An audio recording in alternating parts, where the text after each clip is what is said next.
Good morning students. Last class में हमने शिक्षण, प्रशिक्षण और अनुदेशन में अंतर के बारे में पढ़ा था।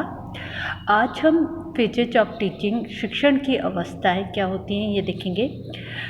शिक्षण, जैसा हम जानते हैं, सिखाने की प्रक्रिया है। कक्षा में शिक्षक छात्रों को जो ज्ञान प्रदान करता है, सिखाता है, पढ़ाता है, वो सभी शिक्षण के अंतर्गत आती हैं।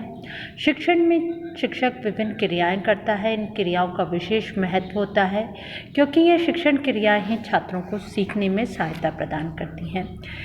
शिक्षक जो भी कक्षा में क्रियाएं करता है वो एक क्रमबद्ध रूप में करता है।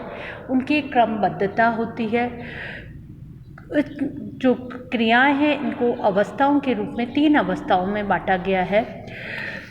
शिक्षण की पूर्व तत्परता अवस्था, प्रीएक्टिव फेज, शिक्षण की अंतर प्रक्रिया अवस्था, इंटरएक्टिव फेज, और शिक्षण की अंतिम अवस्था, पोस्ट एक्टिव फेज। शिक्षण की जो पूर्व तत्परता अवस्था है, इस सोपान में शिक्षण के लिए योजना तैयार की जाती है। कक्षा शिक्षण से पूर्व शिक्षक जो भी क्रियाएं करता है वो इसके अंतर्गत आती है।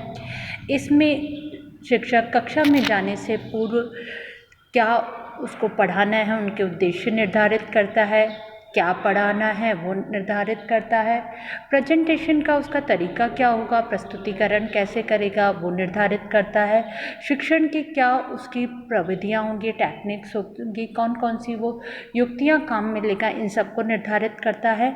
साथ में जो वो उसकी पाठ्य वस्तु है वो किस तरह से उसको बालकों को समझाएगा, उसका डेवलपमेंट करेगा, ये सब कक्षा में जाने से पूर्व शिक्षक निर्धारित करता है।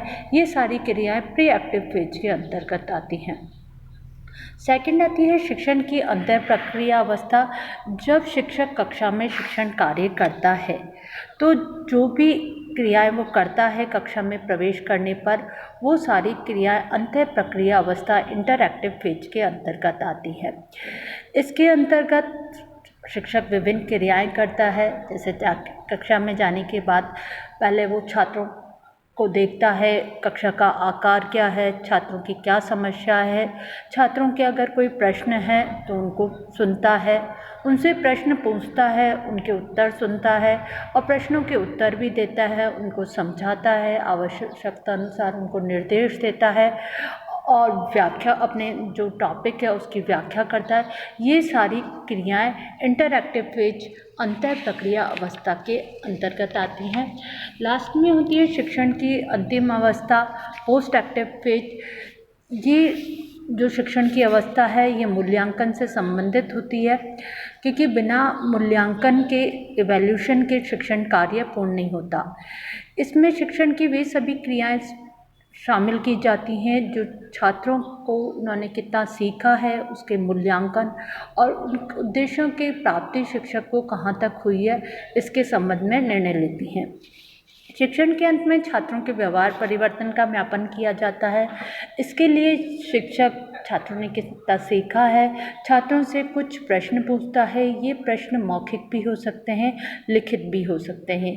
ये सारे कार्य अंतिम अवस्था जो है शिक्षण की, उसके अंतर्गत पोस्ट एक्टिव फेज के अंतर्गत आते हैं।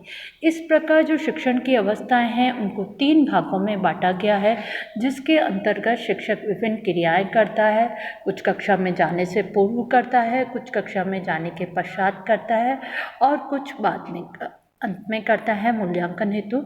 ये इस तरह से 3 फेजेज में कार्य करता है। इन फेजेज का हम एक एक करके विस्तारपूर्वक अध्ययन करेंगे। धन्यवाद।